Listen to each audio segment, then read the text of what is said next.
How to fix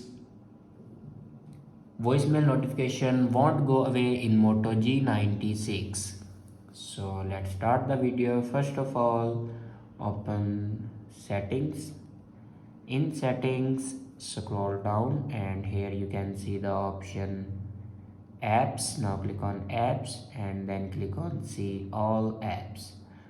Now search here phone app.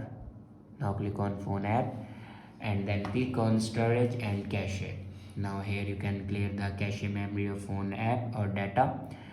After clear storage and cache memory, then go back to the main page of your settings and click on system and then click on reset options. Now here you can see the option reset app preferences. Now click on it and then click on reset apps. After reset the app preferences, then go back to your home screen and restart your device. For restart your device, press and hold power button and then click on restart. After doing these steps, your problem will be fixed. I hope this video is helpful for you. Thanks for watching.